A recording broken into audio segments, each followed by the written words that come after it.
So I was born in Hulon, so 48 Israel, um, and I moved to a West Bank settlement, a Jewish only settlement, which is what they all are, um, when I was about 2 or 3, and I lived there for 10 years until I moved to Queens. Um, it would be, it's weird. My life there as a kid was both innocent and yet so intensely politicized at the same time. So it's like, at, with the like innocence of childhood, I felt so free, right? I could just move around in a way that I think to this day I wasn't able to move around. I would be out as a kid who was 12 until like 2 o'clock at night. And at the time I didn't really question that freedom.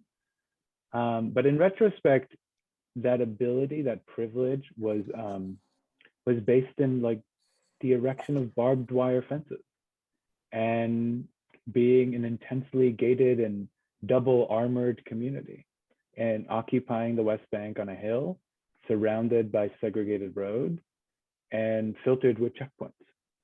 And as we would pass those checkpoints and I would go to Tel Aviv to visit my grandma, it just became just a part of the architecture that I didn't question, because I think I grew up, you can imagine I was born in 1990, so I said I grew up with violence normalized in a way that I didn't question because I wasn't an adult and I wasn't scrutinizing the world around me the same way. But I did grow up with an intense sense of difference for myself, but also the people who were around me. I had a very Arab Jewish childhood. So all of my grandparents are from the Arab world. They're all Jewish and immigrated to Israel in the 1950s, so after the Nakba. And Arabic and Hebrew was like the languages in my household, which I think placed the seed in me to question the othering that was constantly happening around me. By the time I left, I could see the ways in which like my grandfather's appearance as an Arab Jew was scrutinized differently. My dad's behavior as an Arab Jew, but also intensely nationalist, was viewed differently. And that those folks, Mizrahi Jews, were like assimilating to nationalism in a way that was really intense and nationalist. And I couldn't make sense of that at the time until I grew up and sort of studied the ways in which Israel had its own internal system of discrimination and segregation among Jewish people. I moved when I was 12. I think a lot of growth happened in those years. And by the time I was in college, I was just scrutinizing the occupation and apartheid and understanding that my childhood, that innocent place, is actually just so constitutive of the apartheid regime there. I think my work sense has been to challenge that work and challenge ideas, challenge the dichotomy between Jews and Arabs, I think, as my identity sort of in itself challenges, but also the normalization of hate that happens through Zionism. So your family is from where, Morocco or Iraq? No, I'm an Arab Jewish salad. So I'm Yemenite, Persian, Syrian from Aleppo specifically, and Iraqi. So I have a grandparent from a different place. And I think in a way, for people who know like our culture as Mizrahi Jews, that's different in and of itself, right? So like Moroccan Jews sort of like gravitate towards Moroccan Jews, Yemenite Jews gravitate, right? Because we have such a shared culture, and Mizrahi Jews really do have distinct cultures based on what city they're from in that place, right? Like Jews from Sana'a, Yemen and Aden, Yemen have very different practices, although they have a lot in common. So I think a lot of credit goes to my grandparents for challenging certain norms and falling in love. And I think when I was a kid, I was always hoping there would be somebody else like that, and there just wasn't. And I think to this day, I'm still looking for those folks.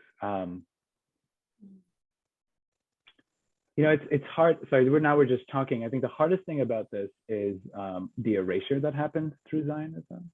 So knowing that there is a long history, for example, of like my Jewish family in Yemen, and yet not having like a history to hold on to, like a material history. Like the work that's being done now to sort of resurrect those stories is like marginal academic work. People are not paying attention to it the same way, and there is work, but I don't think it's not proliferated, it's not celebrated, so it's hard, it's not really accessible for me. And it's also culturally not something that us Mizrahi Jews spend a lot of time celebrating and lifting and recollecting. And I think because of that is based in like a fear, we're like in the Israeli or Zionist context, we don't want to be perceived as Arab while we're so Arab, you know?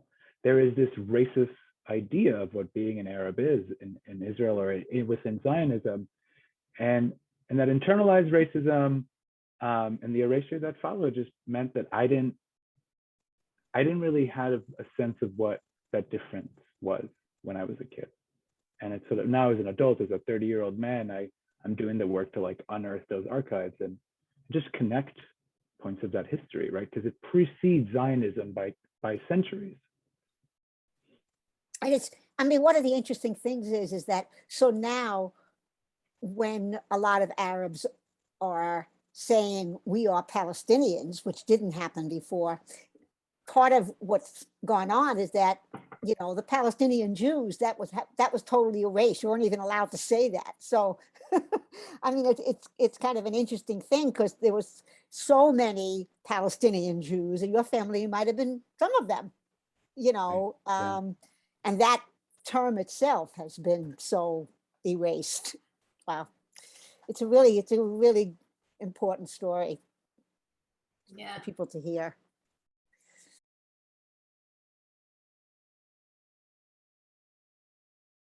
Really happy to see you all. Great to see you. Great, just great. Yeah, We're it's so really happy great you're here.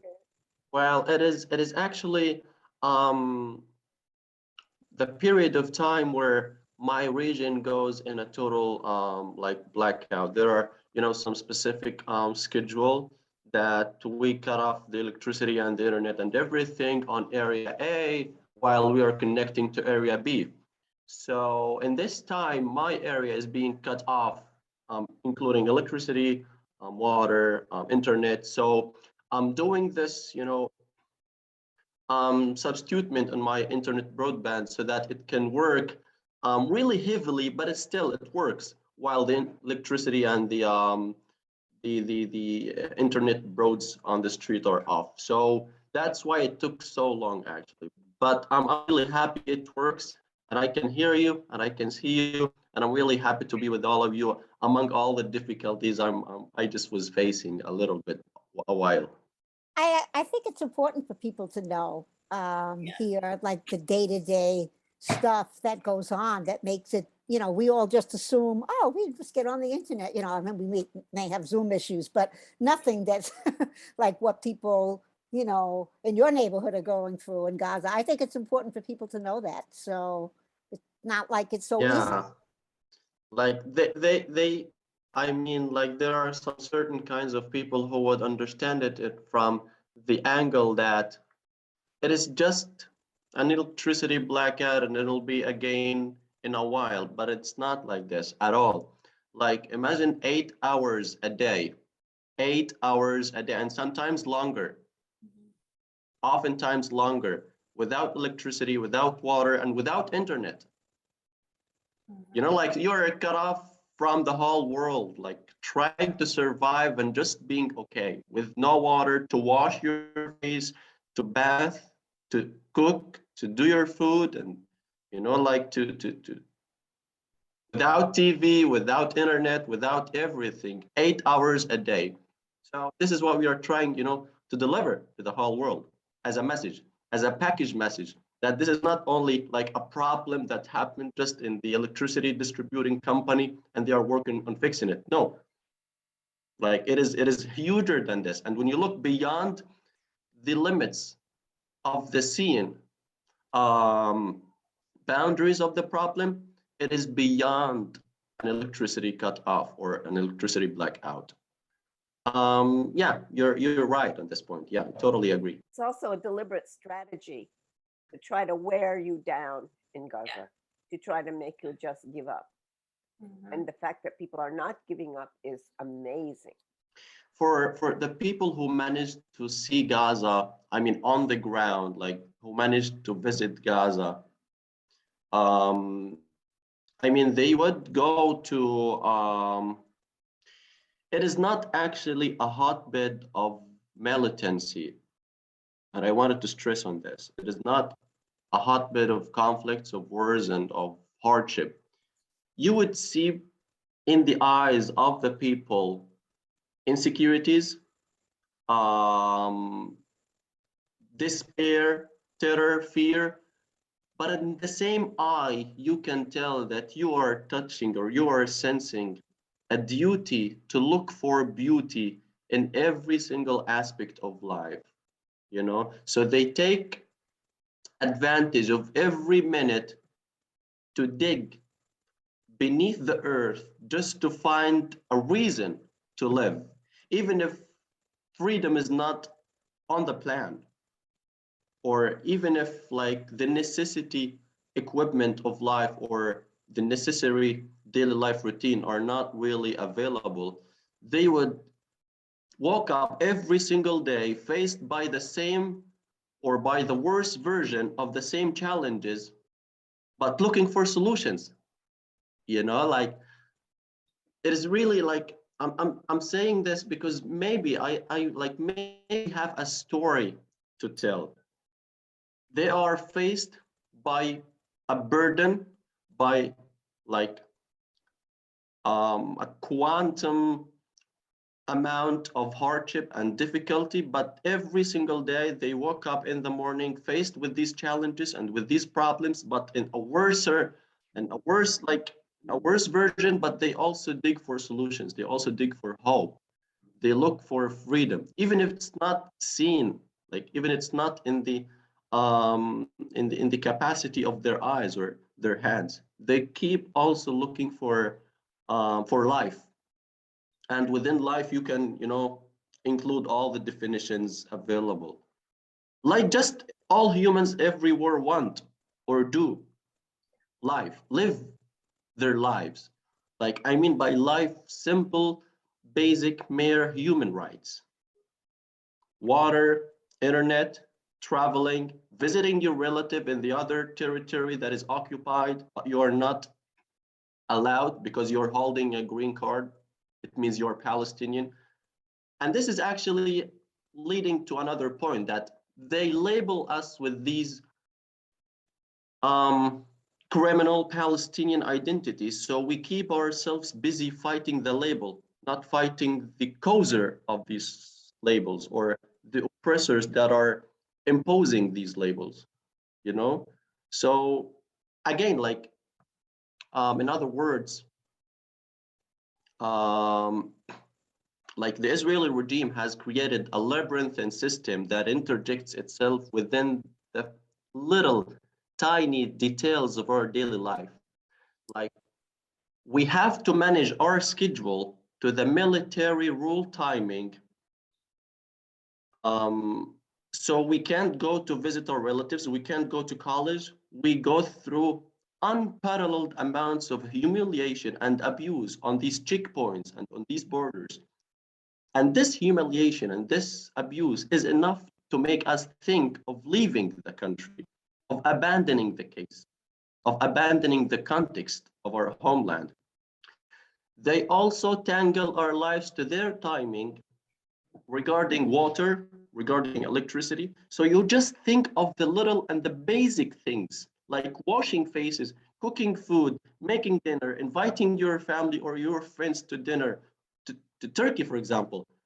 But you don't have water or you don't have gas because it is banned today to enter from the Gaza crossing.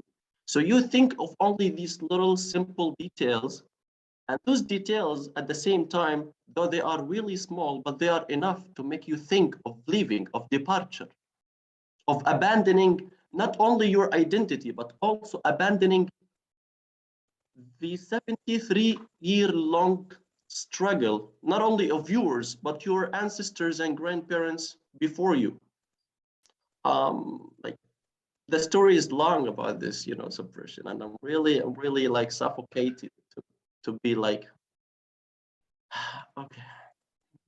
I mean, it's interesting because your story, Mohammed, is kind of about finding beauty anywhere. Just communicating that to people on the internet right now is gonna challenge what they know and hopefully bring them in. The same way I think it did to me in other contexts.